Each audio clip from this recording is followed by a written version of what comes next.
manana ny toerany maha izy azy Madagasikara amin'ny vokatra biolojika. Manodidina hatrany amin'ny $100,000 eo ny vola ampidirin'ny famokarana biolojika ao anatin'ny kitapom-bola-panjakana. Mbola malalaka ny tsena ary tsy maharaka ny tolotra ny tinady. Zava-dehibe araka izany ny fampiroboroboana an'io famokarana biolojika io eto Madagasikara.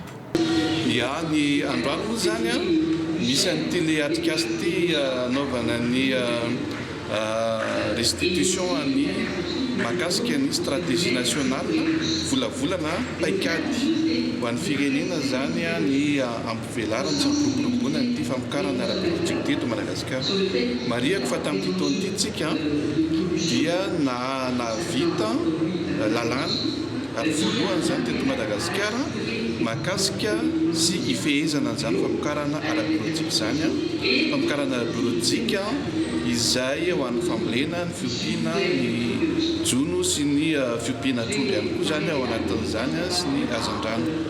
Dia androany zany eo ny lalàna fa tsy maintsy misy ihany koa zany ireo lay andihana texte réglementaire moa ny ilazana azy sy ny paikady izay tokony ahafahantsika ihany koa tena mapiatra sy mapiatra an'izany lalàna zany mba ahafahantsika manohana tanteraka an'izany famokarana ara-biolojika zany eto Madagasikara.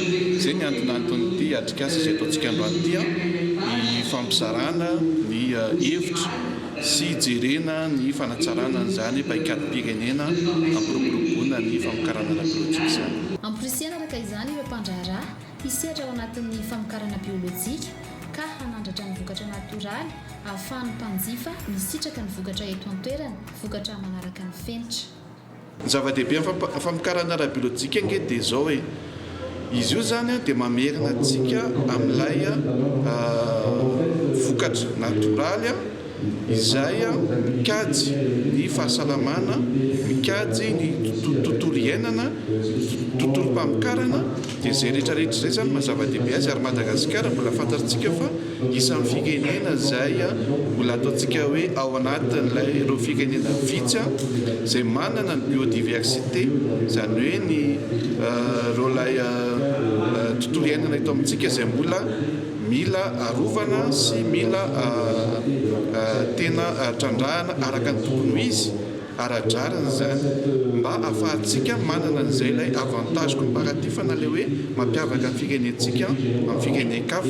Indrindra moa any amin'ny tsena iraisam-pirenena ny Europe sy any amin'ireo firenena lehibe ireo dia tena mizotra tanteraka makany amin'ny fanjifana ny vokatra biolojika zareo satria efa hitantsika zany amin'izao fotoana izao nakalesona ny olombelona ny mahatsara mbola mahalavorary an'izany vokatra ara-biolojika zany na ho an'ny tontolo iainana zany no amin'ny fahasalamana indrindra ihany koa. Natao teny amin'ny Lepaviatanina ny 12 Desambra 2024 ny atrikasa amin'ny fametrahana ny paikady nasionaly ho amin'ny famokarana biolojika izay nifondronan'ireo mpiara-miombonantoka sy mpisehatra rehetra ao anatin'io famokarana biolojika io. Fiara-miasa tamin'ny CIRAD sy ny CAZEF.